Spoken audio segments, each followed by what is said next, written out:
शान्तिः शान्तिः। हरिः ॐ तत्सत्। श्री साईश्वरार्पणमस्तु।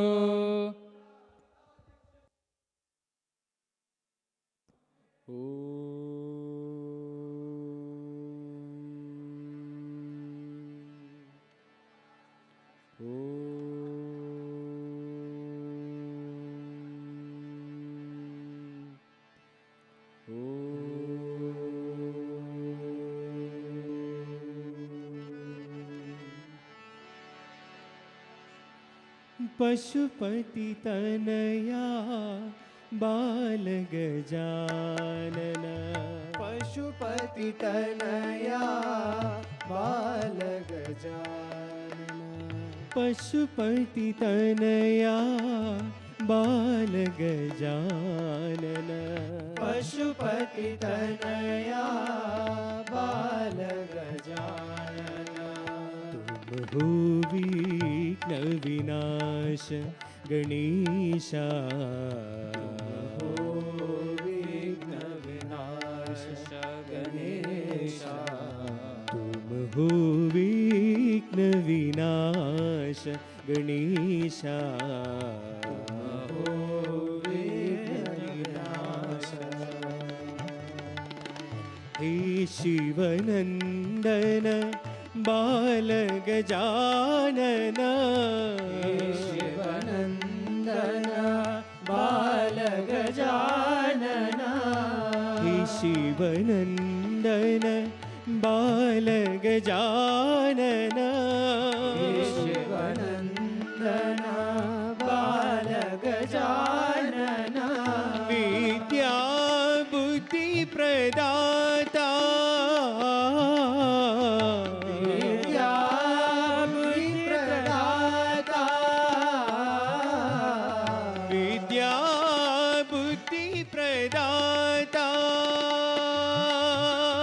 विद्या बुद्धि प्रदाता। मंगल कर हे मंगल कर हे। मंगल कर हे मंगल कर हे। मंगल कर हे मंगल कर हे।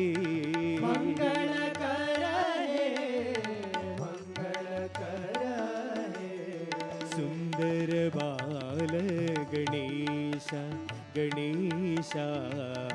सुंदर बाल गणेशा गणेशा। सुंदर साई गणेशा। सुंदर साई गणेशा। पशुपति तनया बाल गजानन।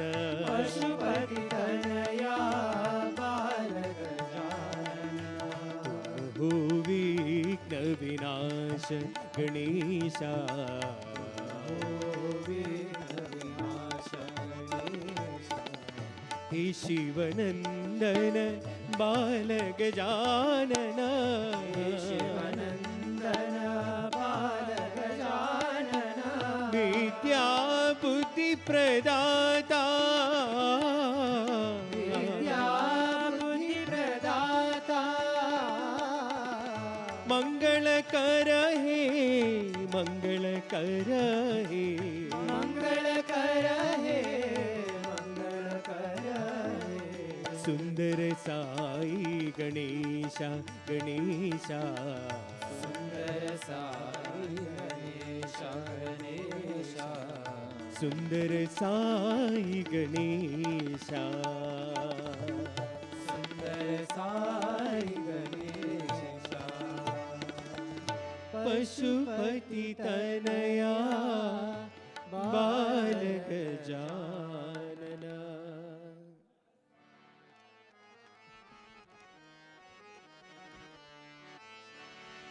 हे विश्वनाथ हे गौरीनाथ हे साईनाथ भगवान। हे विश्वनाथ हे गौरीनाथ हे साईनाथ भगवान। हे विश्वनाथ हे गौरीनाथ हे साईनाथ भगवान। हे विश्वनाथ हे गौरीनाथ हे साईनाथ भगवान। दया करो दया करो दया करो भगवान। दया करो दया करो दया करो भगवान। दया करो दया करो दया करो भगवान। दया करो दया करो दया करो भगवान। हे विश्वनाथ हे गौरीनाथ हे साईनाथ भगवान। विश्वनाथ हे गौरीनाथ हे साईनाथ भगवान। दीन दयाळा साई घनश्यामा। दयाला साई घनश्यामा।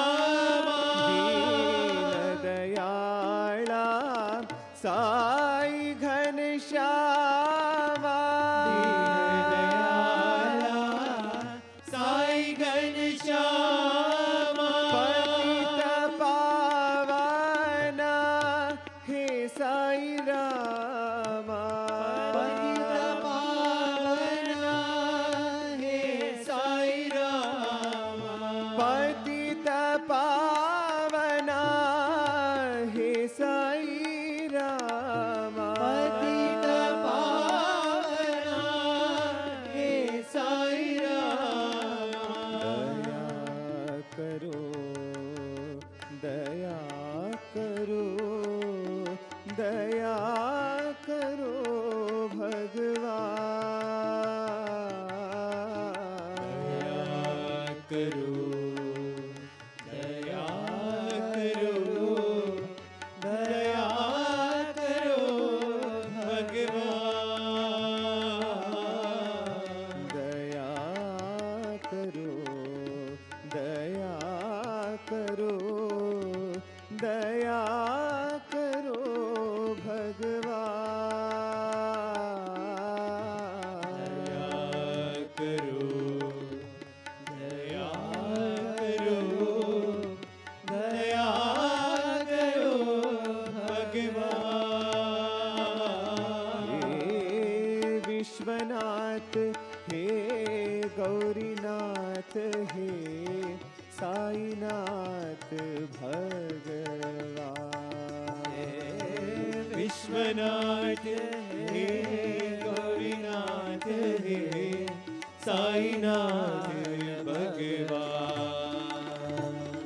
दया करो दया करो दया करो भगवान। दया करो दया करो दया करो भगवान। हे विश्वनाथ हे गौरीनाथ हे साईनाथ भगवान। विश्वनाथ हे गौरीनाथ हे साईनाथ भगवान। दीन दयाळा